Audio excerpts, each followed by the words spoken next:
Hello everyone, welcome to CA hub classes. और आज मैं स्टार्ट कर रहा हूँ इकोनॉमिक्स फॉर फाइनेंस। ठीक है, economics for finance CA inter subject number 8। और ये कंबाइंड है एफएम के साथ में। FM is for 60 marks and this is for 40 marks. ठीक है, हम स्टार्ट कर रहे हैं आज इकोनॉमिक्स फॉर फाइनेंस। उसमें chapter number 1 and unit number 1। Chapter is national income, determination of national income. उसका फर्स्ट यूनिट हम कर रहे हैं। ठीक है, that is national income accounting. उसमें हम ज़्यादा सर आज जीडीपी और जो बाकी अलग अलग कॉन्सेप्ट हैं नेशनल इनकम में वो देखने वाला है। चलो स्टार्ट करते हैं। See what we are going to study in this chapter. Overview of the this unit. ठीक है, इसमें हमको तीन चीजें पढ़नी है। Different concepts of national income. ठीक है, अलग अलग कॉन्सेप्ट यूज होने वाले हैं। जैसे हमने देखा होगा पर कैपिटा इनकम, जीडीपी और पर्सनल इनकम। तो ऐसे अलग अलग बहुत सारे कॉन्सेप्ट है, वो हमें देखना है। दूसरा is measurement of national income in India. ठीक है, नेशनल इनकम का कैलकुलेशन कैसे होता है। तो calculation part we are not going to study today. आज हम सिर्फ कॉन्सेप्ट्स देखने वाले हैं। ठीक है, कि अलग अलग कितने कॉन्सेप्ट्स हैं। And then there is limitation and challenges of national income computation. National income compute करने में लोगों को क्या, गवर्नमेंट को क्या प्रॉब्लम्स आती है।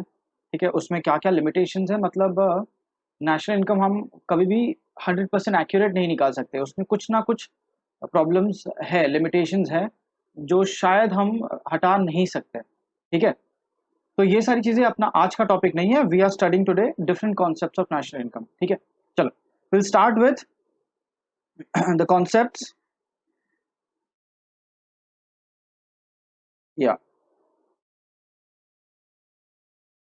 Different concepts of national income.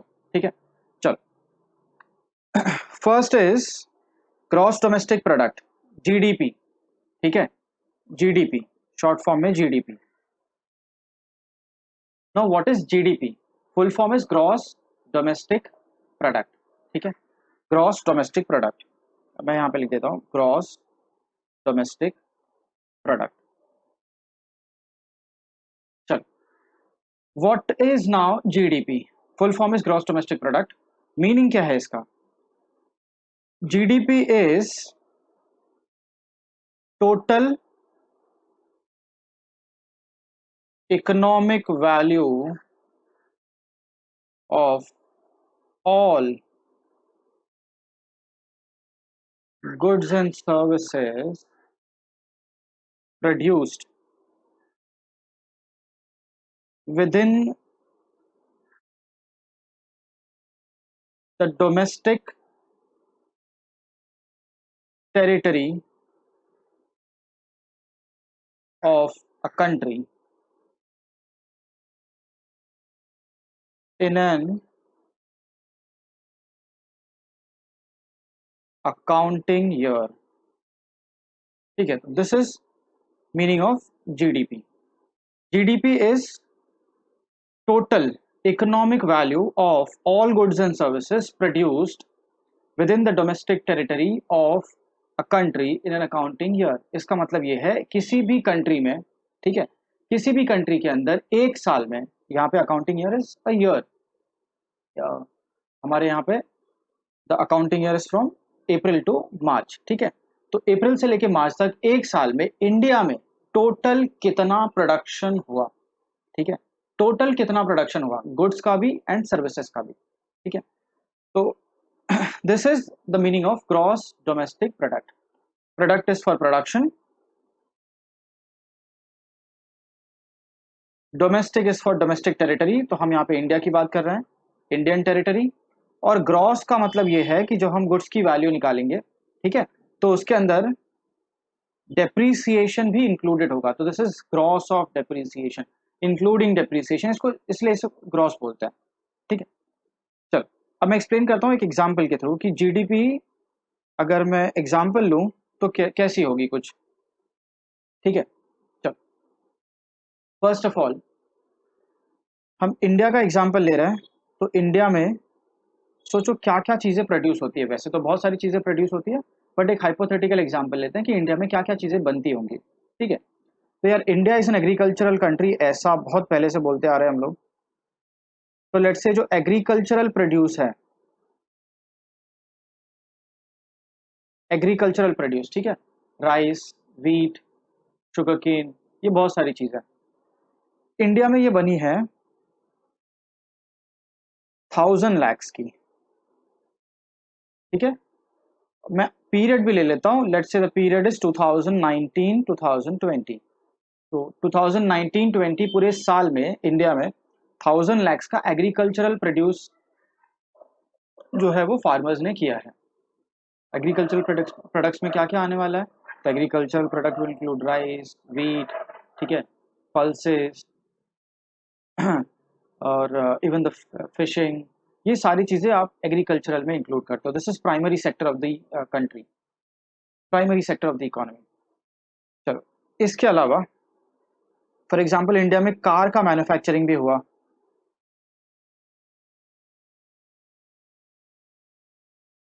Car manufacturing हुआ है, for example let's say this is also 1000 lakh, ठीक है।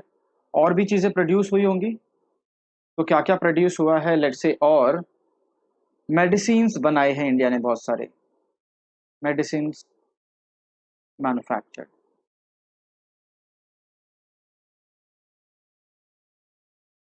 मेडिसिन्स भी बनाई है 1000 lakhs की,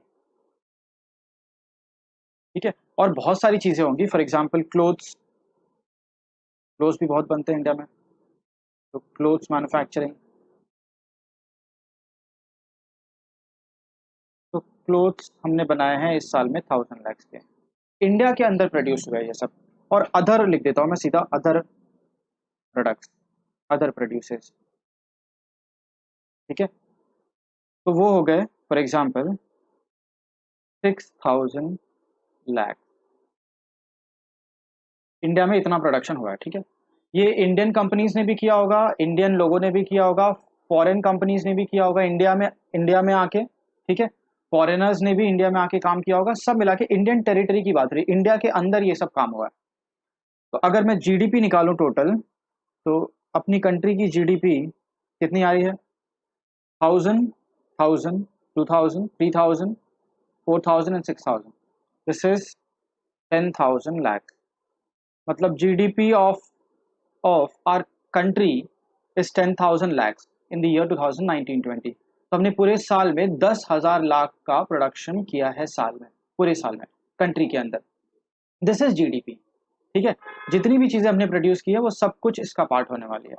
आगे हम और डिटेल में पढ़ेंगे कि इसमें क्या क्या चीजें इंक्लूड होती है, क्या नहीं होती है, but this is basic meaning of GDP, कि हमने जो कुछ भी इंडिया के अंदर प्रोड्यूस किया वो 1000 lakhs का है, ठीक है। अभी एग्रीकल्चरल प्रोड्यूस के अंदर अगर 1000 lakhs का वैल्यू है तो उसके अंदर डेप्रीसिएशन भी होगा, कार में भी डेप्रीसिएशन होगा, कॉस्ट में डेप्रीसिएशन होता है, तो इंक्लूडिंग है। This is why it is called as GDP, gross, gross इसलिए बोलते हैं बिकॉज इट इंक्लूड्स डेप्रीसिएशन।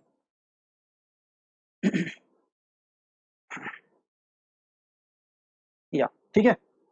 चलो, तो we are discussing GDP. GDP का मैंने एग्जांपल लिया कि इंडिया में जितना कुछ भी प्रोडक्शन हुआ है वो 10,000 lakhs का, दिस इज आवर जीडीपी।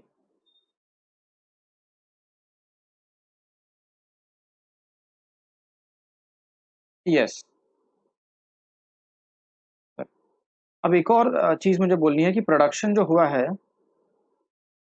उसमें तुमको कुछ ध्यान में रखना है कि जो प्रोडक्शन है, ठीक है, ये हम कैलकुलेट कैसे करेंगे। तो कैलकुलेशन ऑफ प्रोडक्शन,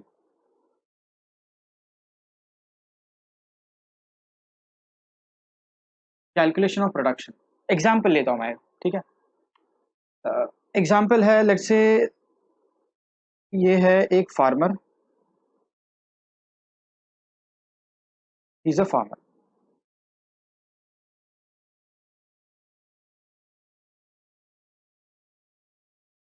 ठीक है। ये कंपनी है, ठीक है, मिल है, राइस फ्लोर मिल, ठीक है। और ये एक बड़ी कंपनी है जो ब्रेड बनाती है, लेट्स से ब्रिटानिया, ब्रिटानिया, ठीक है। This is manufacturing bread, farmer क्या करता है बेचारा, फार्मर वीट उगाता है, ठीक है, और ये वीट वो भेज देगा मिल में, बेच देगा इनको। फिर मिल में क्या काम होगा, उससे फ्लार बनाया जाएगा, ठीक है, वीट फ्लार। और ये फ्लार बना के जो मिल है वो ब्रिटानिया कंपनी को बेचेगी और Britannia company will produce breads from it. ठीक, चलो एग्जाम्पल लेते हैं कि इस साल फार्मर्स ने वीट बनाया था कुछ 1 लाख रुपए का। फार्मर ने वीट बनाया था 1 लाख रुपए का, वीट बना के उसने किसको बेच दिया, मिल को, जो कि उसका फ्लार बनाने वाली है, ठीक है। अब 1 लाख रुपए का फ्लार यहाँ पहुंचा मिल में और इन्होंने उसको वीट पहुंचा वहां पे और उससे फ्लार बना दिया। फ्लार की वैल्यू निकली समझ लो 2 लाख रुपए।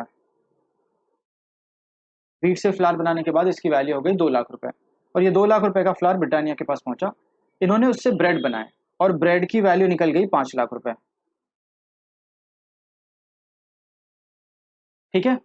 चल, अब हमें ये देखना है कि इस साल एक्चुअली इंडिया में कितने का प्रोडक्शन हुआ, ठीक है। तो फार्मर ने भी प्रोडक्शन किया है 1000 lakhs का, ओके। मिल ने प्रोडक्शन किया है 1 लाख रुपीज का, फार्मर ने प्रोडक्शन किया, सॉरी, 1 लाख रुपीज का। मिल ने प्रोडक्शन किया है 2 लाख रुपीज का और ब्रिटानिया ने ब्रेड्स बनाए हैं 5 लाख रुपीज के। तो अगर हम इस तरह से देखेंगे तो इन शॉर्ट पूरा प्रोडक्शन कितने का हो गया इंडिया में, 8 लाख रुपीज का, ठीक है। But this is wrong method of calculating GDP.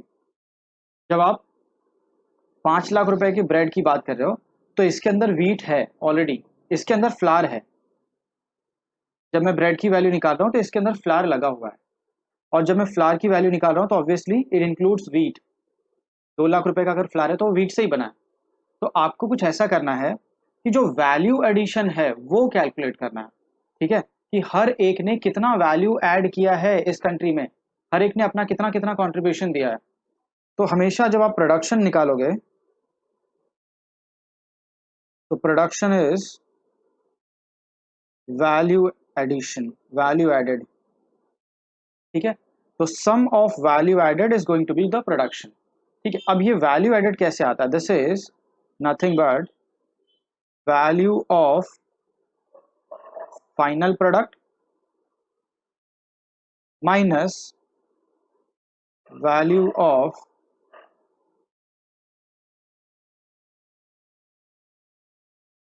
Intermediate product, final product and intermediate product.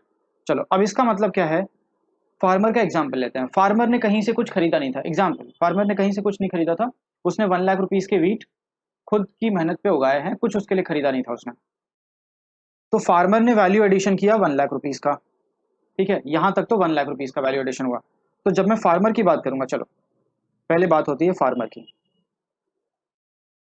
तो फार्मर ने कितने का गुड्स बनाया, 1 लाख का। कहीं से उसने कुछ रॉ मटेरियल्स खरीदे थे, नहीं खरीदे थे, कुछ भी इंटरमीडिएट प्रोडक्ट नहीं खरीदे थे, intermediate is like raw material, ठीक है। तो उसने कुछ नहीं खरीदा था, तो फार्मर ने वैल्यू एडिशन किया है 1 लाख रुपए का। फिर बात करते हैं मिल की। मिल ने 2 लाख रुपए का वीट बनाया है, वीट की वैल्यू 2 लाख रुपए, लेकिन उसने 1 लाख रुपए का, सॉरी, 2 लाख रुपए का फ्लावर बनाया है, ठीक है। और उसके लिए वीट खरीदा था, वीट खरीदा था फार्मर से, वो खुद 1 लाख रुपए का था। तो 1 लाख रुपए का तो कंट्रीब्यूशन फार्मर ने ही दिया था इकोनॉमी को। तो मिल ने कितना कंट्रीब्यूशन दिया, मिल ने उसको 2 लाख में कन्वर्ट कर दिया, तो 1 लाख रुपए का कंट्रीब्यूशन मिल की तरफ से आया। यही समझा, value of final product that is flower for the mill minus the intermediate product का वैल्यू दैट इज वीट का वैल्यू। तीसरा, ब्रिटानिया कंपनी जिसने ब्रेड बनाया, ब्रेड इसने बनाए 5 लाख रुपए के, लेकिन इसमें ब्रेड बनाने के लिए यूज किया था 2 लाख रुपए का फ्लावर, ठीक है, जो कि मिल से आया था। तो अगर मैं वो उसकी वैल्यू निकाल दूं तो ब्रिटानिया का खुद का कंट्रीब्यूशन इकोनॉमी में 3 लाख रुपए का है। तो इस तरह से अगर जीडीपी निकाली जाए तो the GDP of the country, let say, ठीक है, तीनों लोगों ने कंट्रीब्यूट किया, फार्मर ने, मिल ने और ब्रिटानिया ने, तीनों ने मिलके इज 5 लाख रुपीज। ठीक है, तो ये जो लास्ट वाला प्रोडक्ट था, सिर्फ यही वैल्यू आपको देखनी है। ये 5 लाख रुपए में बहुत लोगों का रोल है। 1 लाख रुपीज फार्मर ने कंट्रीब्यूट किया है, 2 लाख रुपए मिल ने कंट्रीब्यूट किया है। ठीक है, इसमें 2 लाख में से बोलूंगा 1 लाख का जो एक्स्ट्रा कंट्रीब्यूशन है, और यहाँ पे जो 3 लाख का एक्स्ट्रा कंट्रीब्यूशन है वो किया है कंट्रीब्यूट ब्रिटानिया कंपनी ने। ठीक है, तो जब मैं प्रोडक्शन की बात कर रहा हूँ कि कंट्री में इतना प्रोडक्शन हुआ है, तो प्रोडक्शन मतलब ऑब्वियसली द वैल्यू एडिशन। ठीक है, कि किसने कितना प्रोडक्शन किया। मिल जो है वो किसी और का प्रोडक्शन यूज कर रहा है, वो यहाँ कंसिडर नहीं हो सकता। मिल ने फार्मर का प्रोडक्शन कंज्यूम किया वीट का, वो हम एक बार ऑलरेडी फार्मर के कंट्रीब्यूशन में ले चुका है। फिर जब मैं ब्रिटानिया की बात करूंगा, तो ब्रिटानिया ने मिल का प्रोडक्शन यूज किया है 2 लाख रुपए का। अगर मैं सिर्फ ब्रिटानिया का कंट्रीब्यूशन निकाल रहा हूँ तो वो 3 लाख रुपए का ही है, 5 lakhs माइनस 2 lakhs। ठीक है, चलिए, तो this was example of calculation of production. चलिए, यहाँ पे कुछ पॉइंट्स हैं जो हमें देखना है। मैंने आपको मीनिंग बता दिया था कि जीडीपी का मीनिंग क्या है।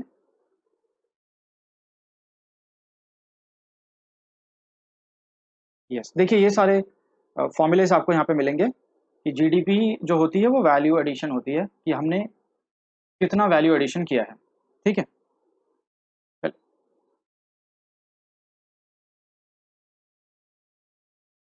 हाँ, यहाँ पे फर्स्ट पॉइंट तो वही लिखा हुआ है, वैल्यू एडिशन। सेकेंड पॉइंट, ठीक है, second point, intermediate intermediate consumption. Intermediate consumption का मतलब होता है रॉ मटेरियल। तो अगर हम रॉ मटेरियल कंज्यूम कर रहे हैं तो किसी और ने प्रोड्यूस किया था, वो उसका कंट्रीब्यूशन है, वो आप नेक्स्ट आगे लेवल पे जब जाओगे तो उसको माइनस करके फिर नेक्स्ट पर्सन का कंट्रीब्यूशन निकालना पड़ेगा आपको। ठीक है, इन्होंने भी एग्जांपल वो ब्रेड वाला लिया हुआ है। थर्ड पॉइंट में इन्होंने लिखा हुआ है the GDP will include depreciation also. तो हमें डेप्रीसिएशन भी इंक्लूड करना है। गुड्स की कॉस्ट निकालते हैं हम, P&L बनाते हैं तो उसमें डेप्रीसिएशन होता ही है। हाँ, फिर मैंने यहाँ पे एक पॉइंट लिखा था एक्सप्लेन करते वक्त आपको, that GDP is total economic value of goods and services. ठीक है, जो हमने प्रोड्यूस किया है, इकोनॉमिक का मतलब जो आपने बेचने के लिए प्रोड्यूस किया है। ठीक है, तो यहाँ पे अगर आप देखोगे तो there are going to be 2 types of activity, economic activities and non economic activities. ठीक है, नॉन इकोनॉमिक एक्टिविटी मतलब जो हम एक्टिविटी खुद के लिए करते हैं। फॉर एग्जाम्पल, घर में हमने खाना बनाया, खुद डिनर बनाया और कंज्यूम कर लिया, किसी को बेचा नहीं है, तो this is made for self consumption, not for selling. तो ये नॉन इकोनॉमिक एक्टिविटी है। ठीक है, आपकी मदर जो है वो आपकी केयर कर रही है, आपकी मदर आपकी केयर कर रही है out of love and affection, this is non economic activity. वो आपसे कुछ पैसे चार्ज नहीं कर रही। सेम वे अगर मान लो आप कोई केयर टेकर रखते हैं अपने लिए, ठीक है, तो वो आपको शायद चार्ज करती, तो उसका जो उसने जो आपको चार्ज किया वो एक तरह से प्रोडक्शन हो गया और वो इकोनॉमिक एक्टिविटी है। But your if your mother is serving you, ठीक है, और वो आपकी केयर कर रही हैं without charging you any money, तो वो out of love and affection है, वो सेल्फ कंजम्पशन के लिए बन गया एक तरह से। This is not an economic activity, ये एक नॉन इकोनॉमिक एक्टिविटी है।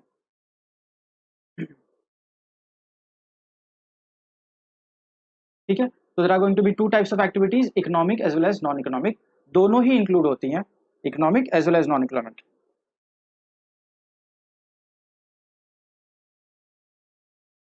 सी, non economic activities are those which are made out of love and affection. Example, hobbies हो गई, मैं कुछ पेंटिंग बना दी मैंने घर पे, बेचने के लिए नहीं, खुद के लिए, so that is not an economic activity, it's a non economic activity। फिर national income is a flow measure. National income is a flow measure मतलब ये कंटिन्यूअस नेचर का है। कंटिन्यूअस नेचर का है मतलब रोज हर दिन कुछ ना कुछ प्रोडक्शन होता होगा, तो हमें एक पीरियड डिसाइड करना है कि किस पीरियड के लिए ये जीडीपी हमको कैलकुलेट करनी है। तो mostly we calculate GDP for an accounting year. ठीक है, तो जीडीपी एक ईयर की निकालते हैं हम लोग, एक साल में जितना भी प्रोडक्शन हुआ, ठीक है, एक कंट्री में, वो सर्विस हो या प्रोडक्ट हो, वो सारा जीडीपी का पार्ट होने वाला है। चलो, जब एक साल की बात हो रही है तो तुमको ये समझना पड़ेगा कि सिर्फ उस साल में जो प्रोडक्शन हुए हैं वही आने चाहिए, पुराने प्रोडक्शन नहीं आने चाहिए। एग्जाम्पल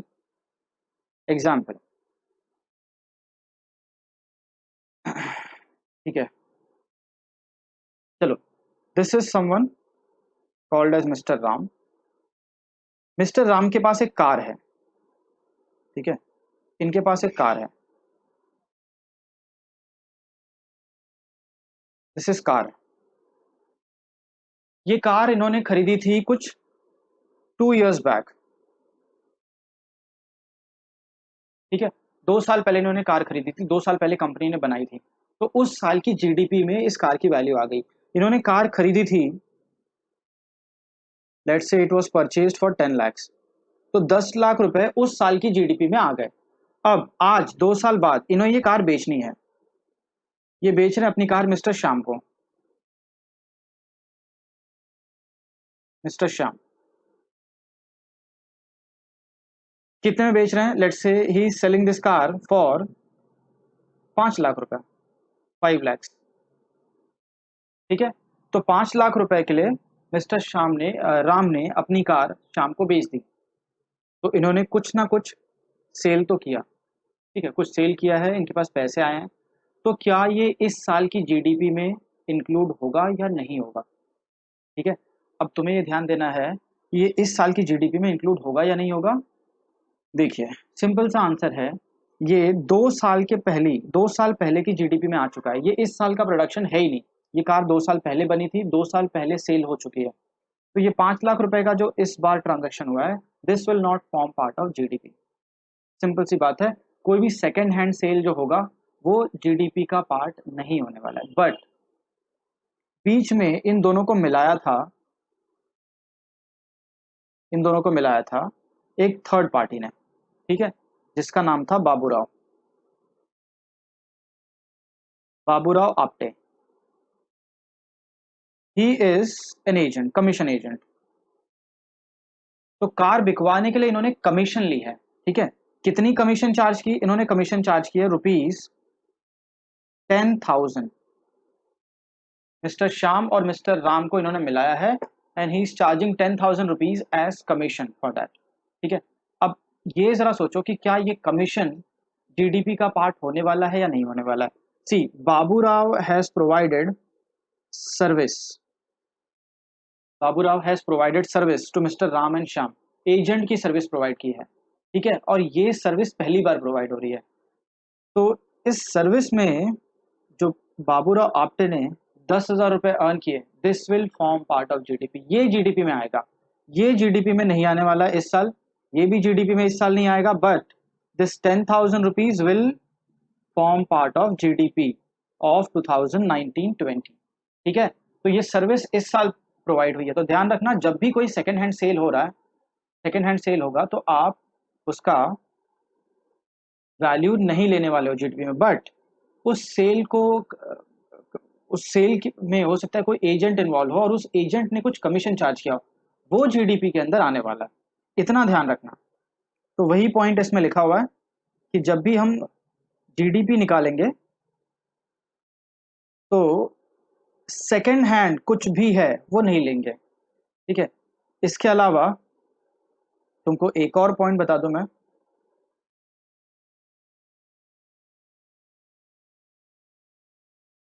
फॉर एग्जाम्पल हम खरीदते हैं शेयर्स, बॉन्ड्स, ठीक है, ये सारी चीजें खरीदते हैं कंपनीज स्टॉक मार्केट से,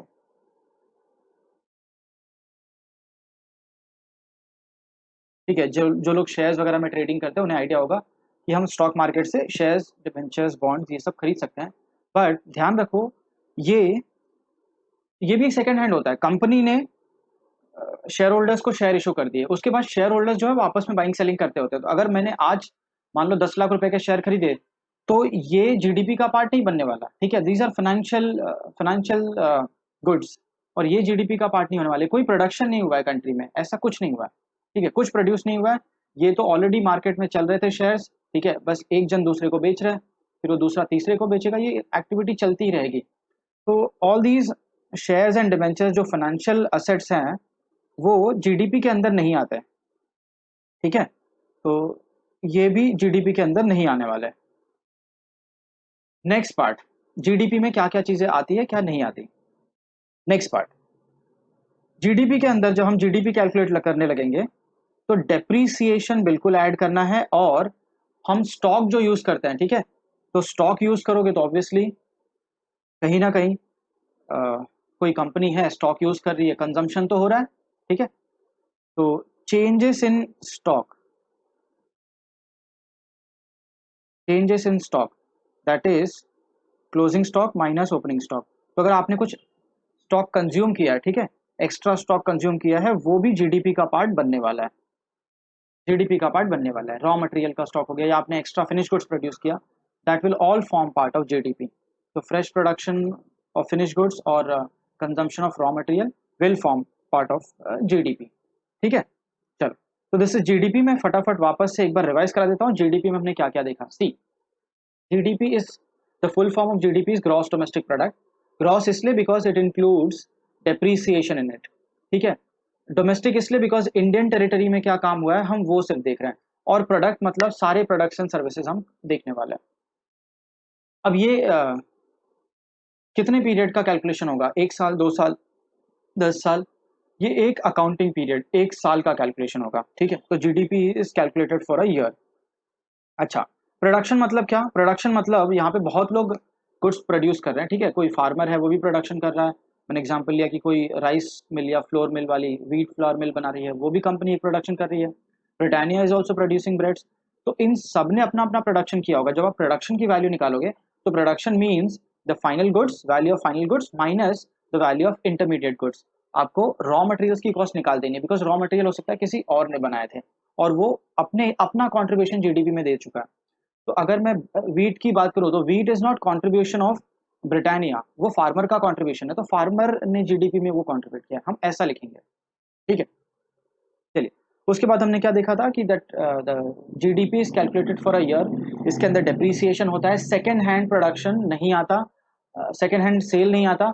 हाँ, लेकिन अगर सेकेंड हैंड सेल करने में किसी एजेंट ने बीच में सर्विस प्रोवाइड की है तो उसका कमीशन जरूर जीडीपी के अंदर आ जाएगा as a service, okay. Financial stocks include नहीं होते, शेयर्स डिबेंचर्स की अगर सेलिंग बाइंग हो रही है वो इंक्लूड नहीं होने वाली। Then there is something called as nominal GDP versus real GDP. This is a very important concept, ठीक है। आपको 2 मार्क के लिए 3 मार्क के लिए कोई क्वेश्चन भी आ सकता है। तो nominal GDP versus real GDP, और GDP at current price versus GDP at constant price. चलो इसका एक एग्जांपल ले लेता हूं मैं, ठीक है, एक प्रैक्टिकल एग्जांपल लेते हैं, ये कैसे कैलकुलेशन होगा।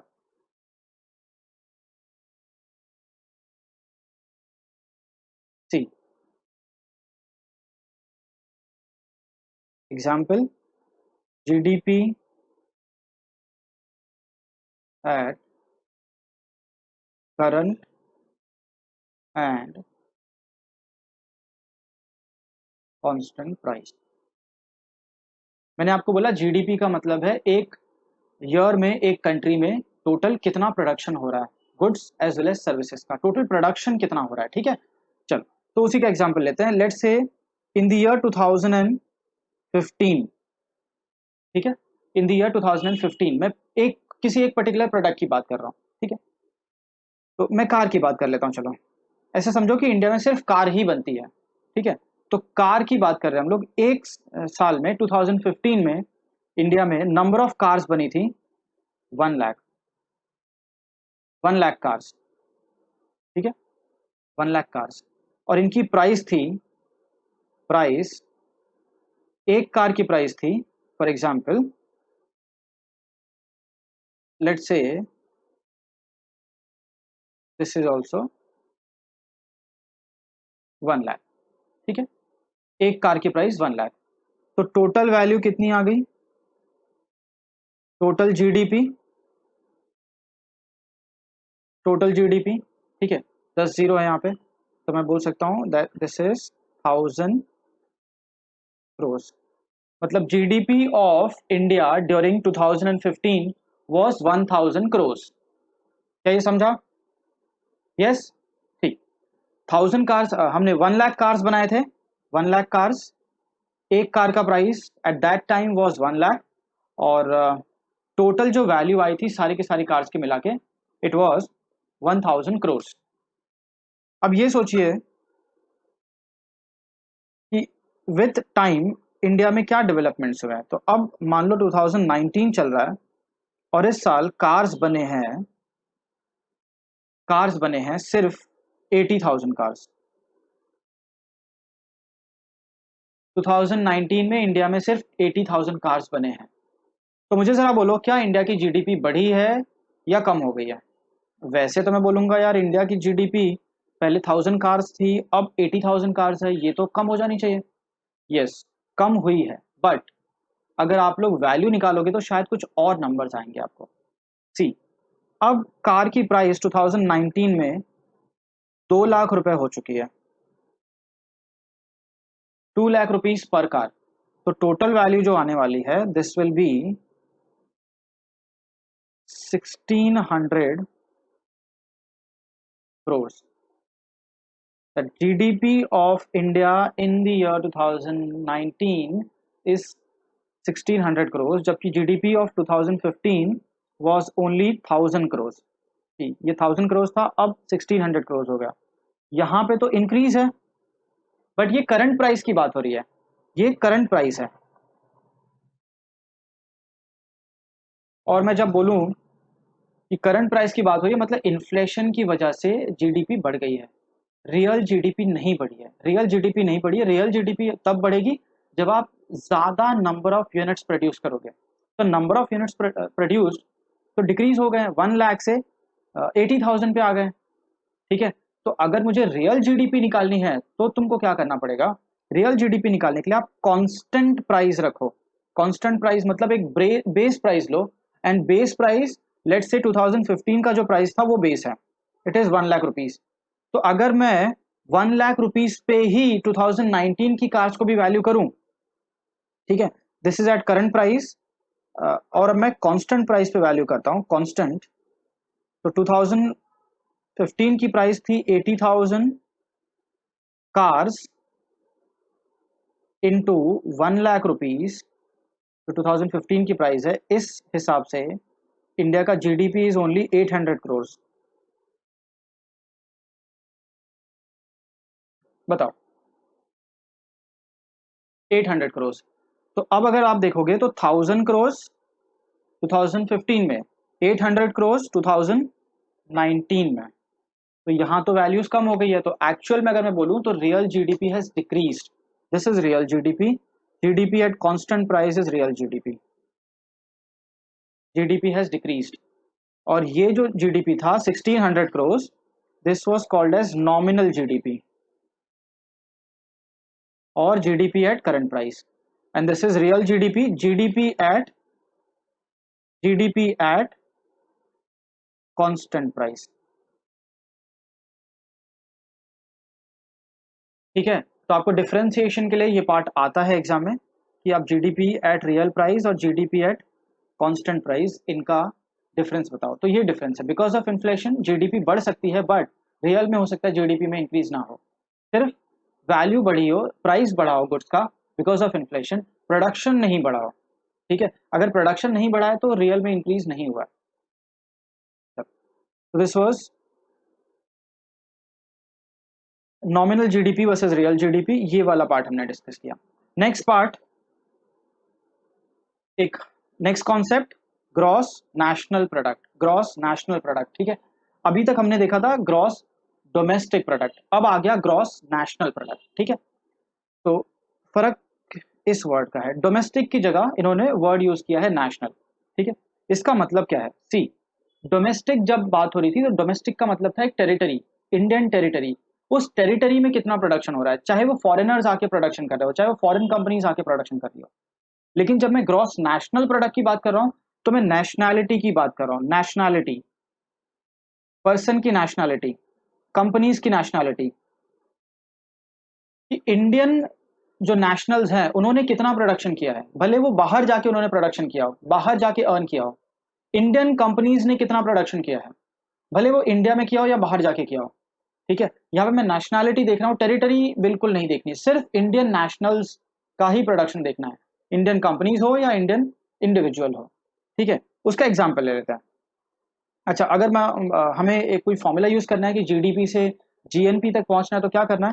तो GNP is equal to GDP plus net factor income from abroad. Net factor income from abroad, ये आपको ध्यान से सुनना है। This net factor income from abroad is actually export minus import. ठीक है, ये कैसे एक्सपोर्ट माइनस इंपोर्ट हुआ, आइए एक एग्जांपल में देखते हैं।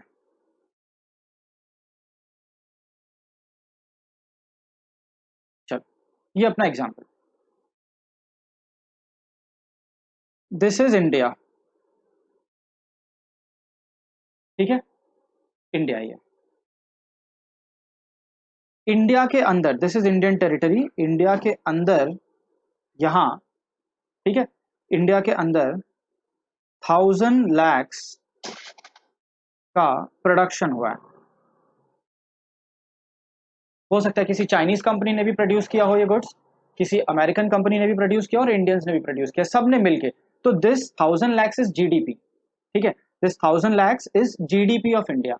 इसके अलावा और बातें ध्यान से सुनिए।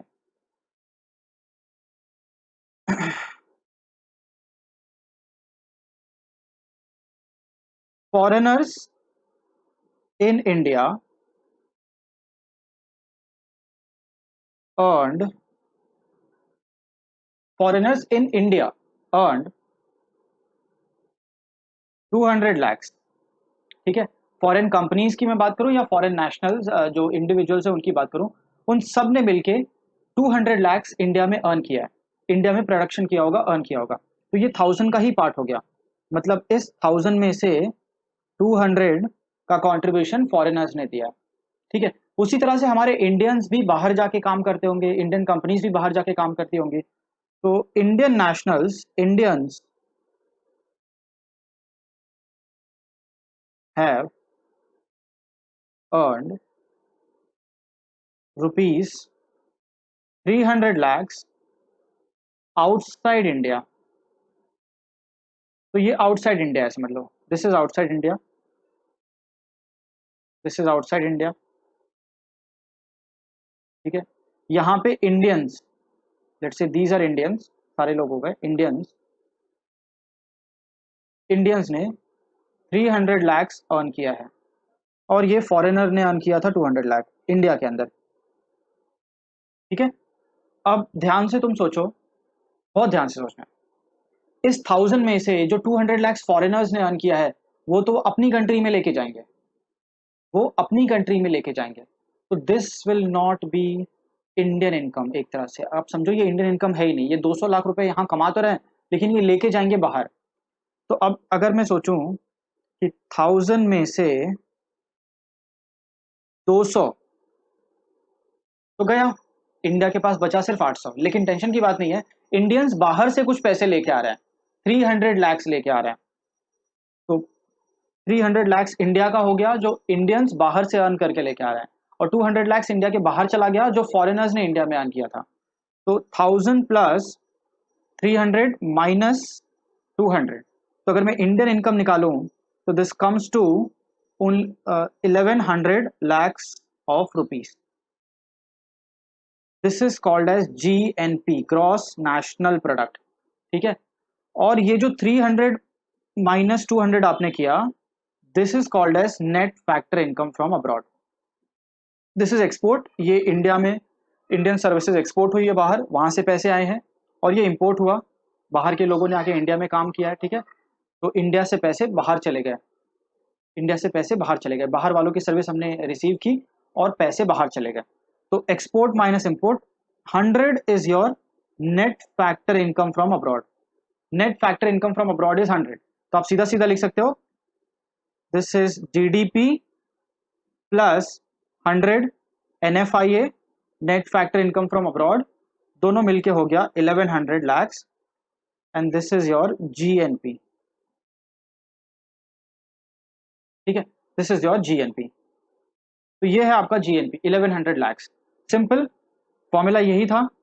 ठीक है, तो formula of GNP is GDP plus NFIA।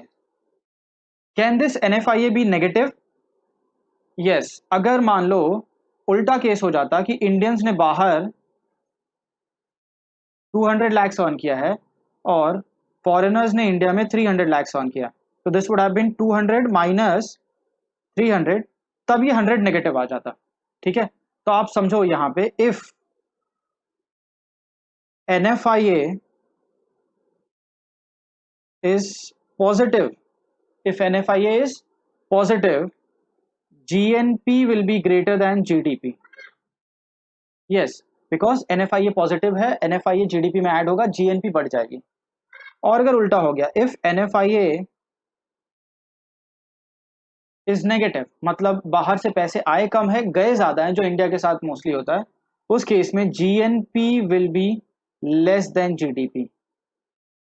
ठीक है, इंडिया में प्रोडक्शन हो रहा है लेकिन पैसे बाहर जा रहे हैं। This is an example of GNP।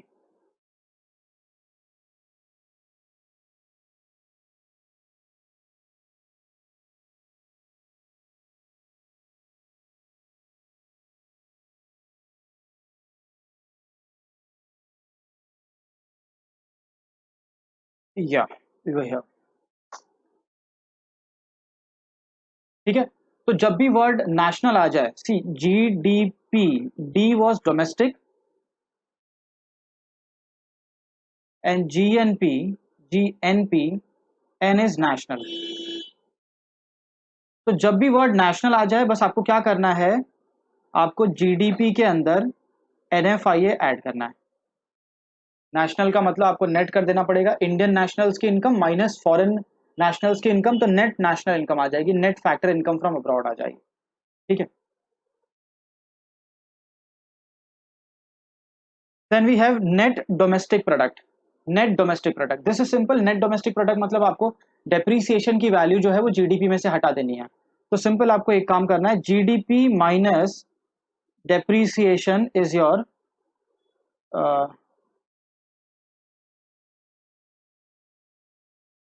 NDP। This is your NDP, net domestic product. ठीक है, सिंपल सा, आप बस डेप्रीसिएशन की वैल्यू हटा दो।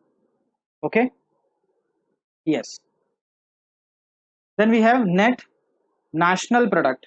नेट नेशनल प्रोडक्ट, अभी हमने देखा था नेट डोमेस्टिक प्रोडक्ट। तो नेट डोमेस्टिक प्रोडक्ट में से डोमेस्टिक और नेशनल में डेप्रीसिएशन का फर्क है, तो इसमें से आप डेप्रीसिएशन निकाल दो, you will get net national product. ठीक है, और ये जो सारी वैल्यूज हैं, गुड्स की जो भी वैल्यू आ रही है वो मार्केट वैल्यूज आ रही है। ठीक है, कार अगर 2 लाख है, मतलब 2 लाख में मार्केट में बिक रही है, तो सारे के सारे जो कैलकुलेशन हो रहे हैं वो मार्केट वैल्यू पे हो रहा है। Then we have gross domestic product at factor cost. This is something new, GDP at factor cost. ठीक है, सुनो, GDP एट फैक्टर कॉस्ट, ध्यान से सुनना, इसका एग्जाम्पल ले रहा हूं मैं।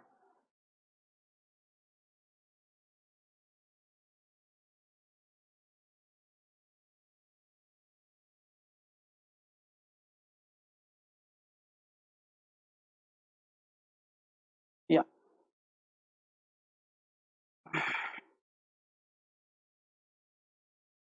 सुनो, एग्जाम्पल में 2 चीजों का लेता हूं। For example, one is Indian company का कोई फोन है, इंडियन स्मार्टफोन,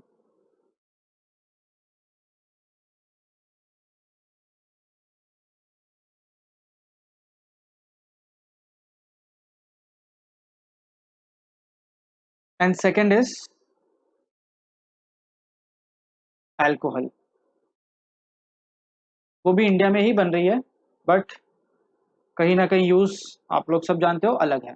ठीक है, चलो, अभी स्मार्टफोन और अल्कोहल दोनों को एक बार देखते हैं कि इसका बेनिफिट क्या है सोसाइटी के लिए, डिसएडवांटेज क्या है। स्मार्टफोन गवर्नमेंट एक तरह से प्रमोट कर रही है कि हर किसी के पास स्मार्टफोन होगा। ठीक है, तो हर कोई ऑनलाइन पेमेंट वगैरह कर सकता है, ऑनलाइन शॉपिंग कर सकता है, तो जो कैशलेस इकोनॉमी जो है वो सपना जो है अपने इंडिया का, वो कहीं ना कहीं हम लोग पूरा कर सकते हैं।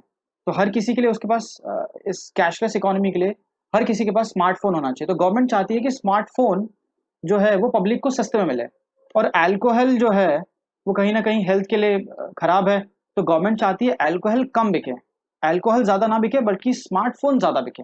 उस केस में क्या होने वाला है, एग्जाम्पल, दोनों इनका जो प्राइस है, ठीक है, जो प्राइस है एट फैक्टर कॉस्ट, मतलब ये कितने में बन के रेडी हुआ था, ठीक है। तो लेट्स से स्मार्टफोन जो है वो 10,000 रुपए में बन के रेडी हो गया, 10,000 का फोन है, और अल्कोहल ये भी 10,000 की है, अल्कोहल भी 10,000 की है। अभी गवर्नमेंट क्या चाहती है कि स्मार्टफोन ज्यादा से ज्यादा बिके, स्मार्टफोन ज्यादा से ज्यादा बिके।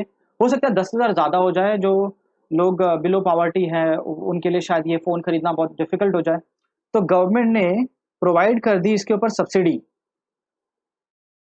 सब्सिडी एट द रेट 20%, मतलब 2,000 रुपए, 10,000 का 20% इज 2,000। इसका मतलब ये है कि 2,000 रुपए गवर्नमेंट ने सस्ता कर दिया फोन। अब होगा क्या, फॉर एग्जाम्पल ये स्मार्टफोन बनाया है किसी इंडियन कंपनी ने, आकाश ने, आकाश कंपनी। अब आकाश ने फोन बनाया है 10,000 रुपए में, और गवर्नमेंट चाहती है कि ये फोन 8,000 में बिके, 2,000 रुपए कम करके। तो होगा क्या, गवर्नमेंट 2,000 रुपए खुद की जेब से आकाश को प्रोवाइड करेगी, 2,000 रुपए खुद की जेब से आकाश को प्रोवाइड करेगी, और उनको ये बोलेगी कि आप कस्टमर से सिर्फ 8,000 लो, कस्टमर से आप लो सिर्फ 8,000, हमसे 2,000 ले लो, आपको 10,000 मिल जाएंगे। This is simple rule. हमारे घर पे जो एलपीजी आती है वो भी ऐसे ही आती है, गवर्नमेंट कंपनीज को सब्सिडी देती है, उन मतलब हमें सब एक तरह से सब्सिडी हमको मिल रही है, हमारे लिए प्राइस सस्ता हो जाता है, और गवर्नमेंट अपनी जेब से पैसा कंपनीज को दे रही है, ठीक है।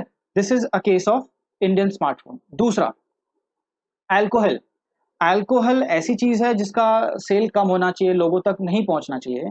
तो गवर्नमेंट चाहती है कि इसको थोड़ा सा महंगा कर देते हैं, इसको थोड़ा ज्यादा कॉस्टली कर देंगे तो पब्लिक कम खरीदेगी। तो कॉस्टली करने का गवर्नमेंट के पास एक ही तरीका है, उसके ऊपर टैक्स लगा दो।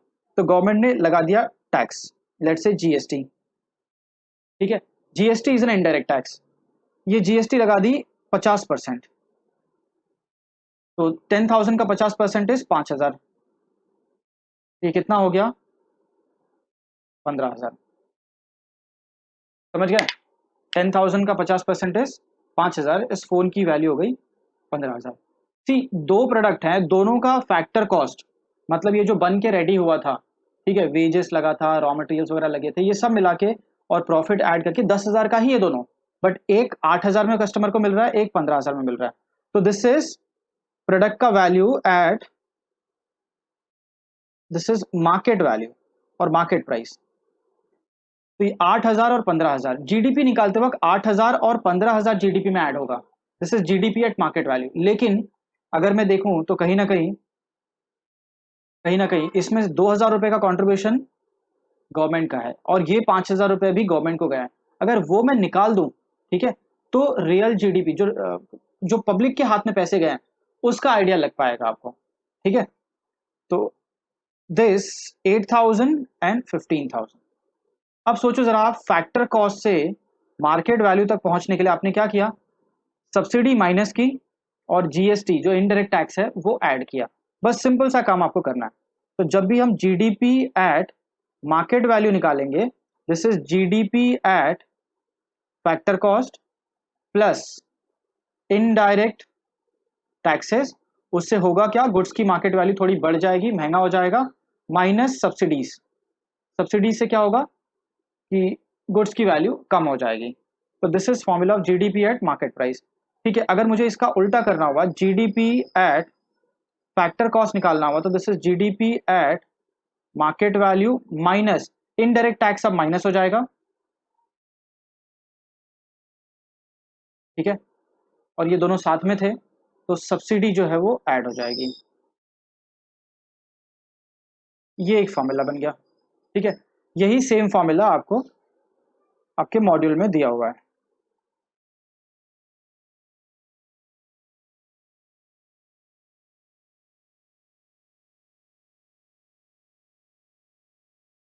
Yes, see, market price equal to factor cost plus net indirect taxes. Net indirect taxes का मतलब है इनडायरेक्ट टैक्स माइनस सब्सिडीज, जो गवर्नमेंट को सब्सिडी मिली थी वो निकाल दो आप। This is called as net indirect taxes, because government के हाथ में टैक्स गया लेकिन उसमें थोड़ी सब्सिडी भी चली गई, तो गवर्नमेंट की जो नेट इनकम है वो देख लेते हैं हम लोग। उसके बाद net domestic product at factor cost, NDP at factor cost. NDP at factor cost is nothing but GDP at factor cost, ठीक है। अब आपको जी से एन पहुंचना है, मतलब ग्रॉस से नेट पे जाना है, ग्रॉस से नेट जाना है मतलब आपको डेप्रीसिएशन माइनस कर देना है, this minus depreciation will give you NDP at factor cost, these are different terms, ठीक है। उसके बाद net national product NNP at factor cost, इसके अंदर डेप्रीसिएशन हमने हटा दिया, ठीक है, बट ये डोमेस्टिक है। डोमेस्टिक मतलब इंडिया में जो गुड्स बने हैं, अभी इंडिया में जो गुड्स बने हैं वो फॉरेनर्स ने भी बनाए होंगे, वो पैसा लेके बाहर चले जाएंगे, तो एक बार वो जो बाहर पैसा चला गया वो निकाल देते हैं, और इंडियंस ने जो पैसा बाहर से लाया होगा वो ऐड कर देते हैं। तो उसके लिए आपको क्या करना होगा, GDP, wait, NDP at factor cost minus domestic से मुझे इसको नेशनल करना है, और जब भी आपको डोमेस्टिक से नेशनल में पहुंचना हो तो आपको net factor income from abroad add करनी पड़ेगी।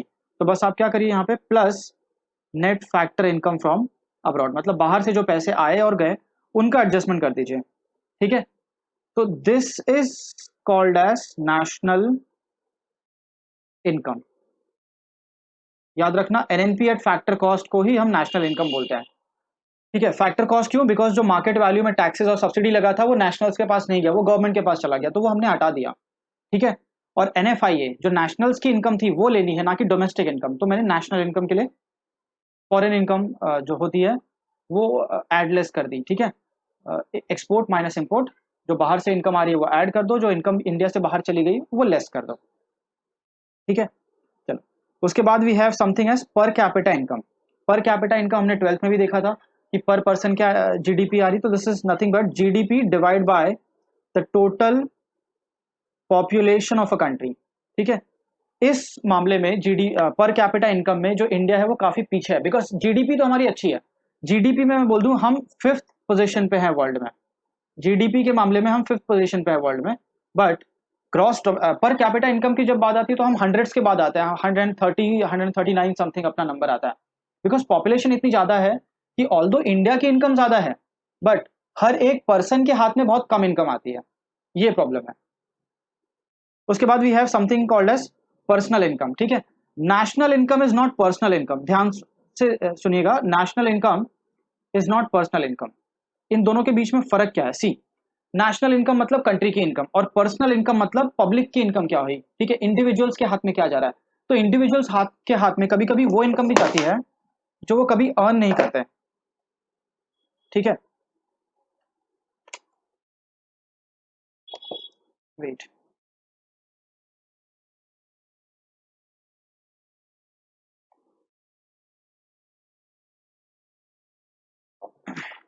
सॉरी, हाँ, नेशनल्स के हाथ में कभी कभी वो इनकम भी जाती है जो वो अर्न नहीं करते। फॉर एग्जाम्पल एक कोई पर्सन है, ठीक है, इसको क्या क्या इनकम आ रही होगी, ध्यान से सुना, इसको जो इनकम आ रही होगी, इसने अर्न किया होगा सैलरी,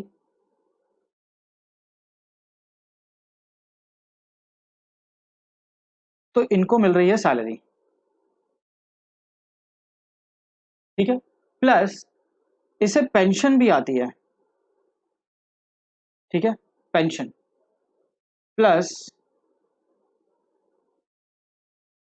इसे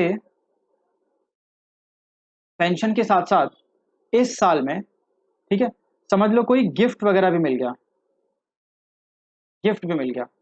अब ध्यान से ये सुनो, ये जो सैलरी है ये तो इसने अर्न की है, ठीक है, ये जीडीपी का पार्ट होता है, नेशनल इनकम का पार्ट होता है, बट पेंशन, पेंशन तो इसने अर्न नहीं की है, पेंशन तो किसी ने अर्न नहीं की है, तो pension is not a part of national income. सारी अर्नड इनकम ही नेशनल इनकम में आती है, pension is not a national income. किसी ने किसी को गिफ्ट दिया वो नेशनल इनकम में नहीं आता है, लेकिन पर्सन की इनकम तो हो गई। फॉर एग्जाम्पल इसकी सैलरी है 10 लाख रुपए, प्लस इसको पेंशन आई है 2 लाख और गिफ्ट आया है 3 लाख, सब मिला के 15 लाख, तो personal income is 15 lakhs। But जो नेशनल इनकम है इसके जो इसने नेशनल इनकम अर्न की है वो 10 लाख रुपए है, नेशनल इनकम में जो इसका कॉन्ट्रीब्यूशन है वो 10 लाख रुपए है, समझ गए, ठीक है। तो इसने 10 लाख रुपए अर्न किए हैं और this 5 lakhs is unearned income, this unearned income is not a part of national income. ये नेशनल इनकम नहीं होता, ये तो कहीं से गिफ्ट मिला है या ट्रांसफर होके इनके अकाउंट में आ गया। जैसे कोई अनएम्प्लॉयड है तो उसको कॉम्पेंसेशन मिल गया, ठीक है, किसी को ओल्ड एज पेंशन मिल गई, ये सारी चीजें जीडीपी या एनडीपी में या नेशनल इनकम में नहीं आती, बट ये पर्सनल इनकम में आती है, बिकॉज पर्सन के पास तो आ गई है पैसे, ठीक है। अब पर्सनल इनकम के बाद, पर्सनल इनकम के बाद we have something called as personal disposable income.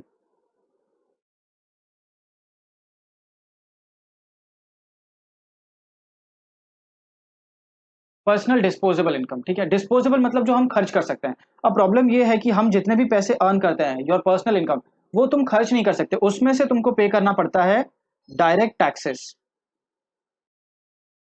तो पर्सनल इनकम में से पहले तुमको टैक्स भरना पड़ेगा, ठीक है। तो मान लो 15 लाख में से मैंने 3 लाख रुपए का टैक्स भर दिया, तो मेरे हाथ में बचा कितना? ओनली 12 लैक्स। तो this 12 lakhs is my personal disposable, जिसको मैं खर्च कर सकता हूं। This is personal disposable income.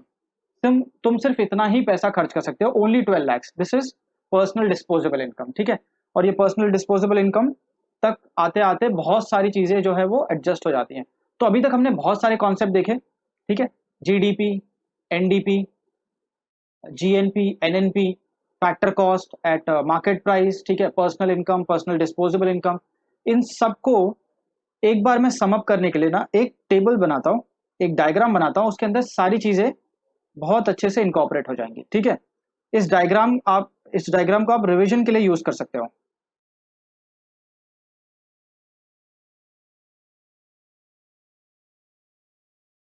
ध्यान से देखना।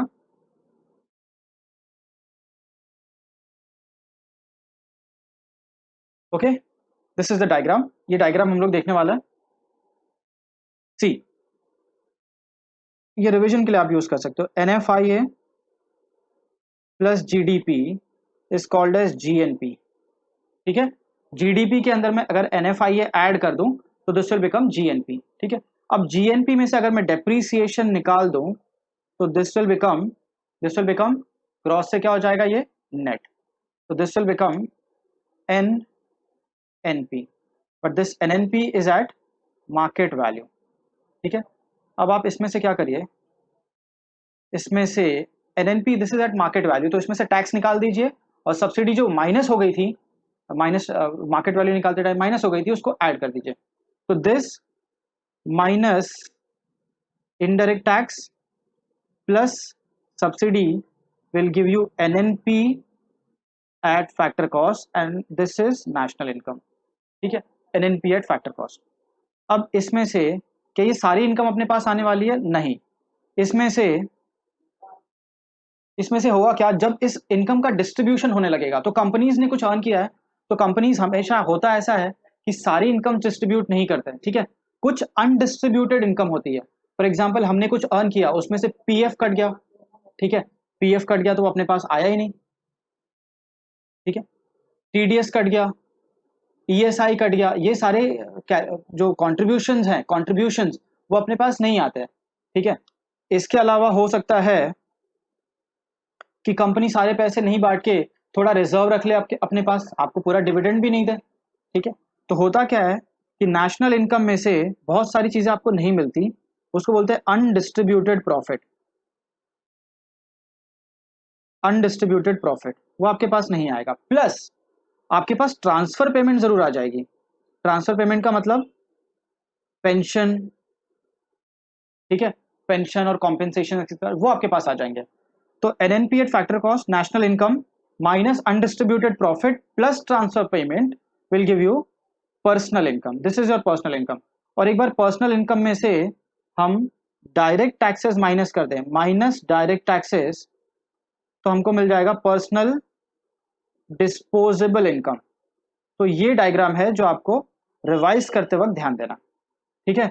एक बार ये डायग्राम मैं वापस एक्सप्लेन करता हूं, इसमें क्या क्या है। हमने देखा जीडीपी मतलब एक पीरियड में कंट्री के अंदर डोमेस्टिक टेरिटरी में कितना प्रोडक्शन हुआ है, उसमें अगर आप NFI ऐड कर दोगे, बाहर का कंट्रीब्यूशन माइनस इंडिया से जो बाहर पैसा जा रहा है वो निकाल दो, तो ये कम टू NNP में से GNP में से डेप्रीसिएशन निकाल दो, you will come to NNP at market value.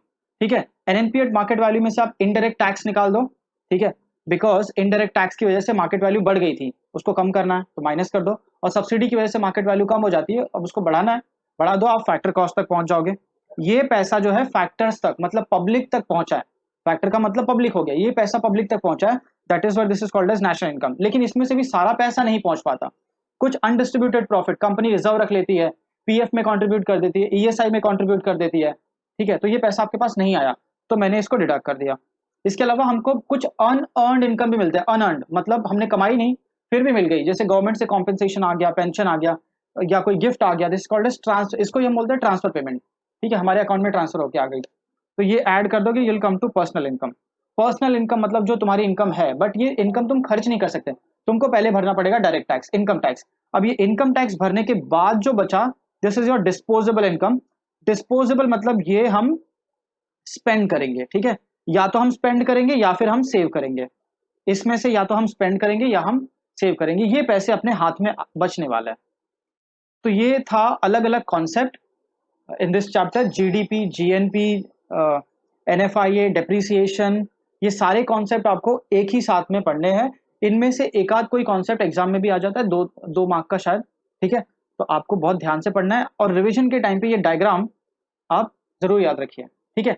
एक बार डायग्राम देखोगे तो आपको सारा का सारा जो कॉन्सेप्ट है एक साथ में आप रिलेट करके, यहाँ से आप फॉर्मूलाज भी बना सकते हो, क्या प्लस करना है क्या माइनस करना है, सारे फॉर्मूलाज भी बन जाएंगे, ठीक है।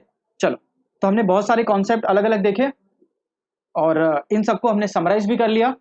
अब ये आज के लिए हमने कॉन्सेप्ट पढ़ लिए, नेक्स्ट लेक्चर में हम कैलकुलेशन पार्ट पढ़ेंगे कि आखिर जीडीपी को कैलकुलेट कैसे करता है, ठीक है।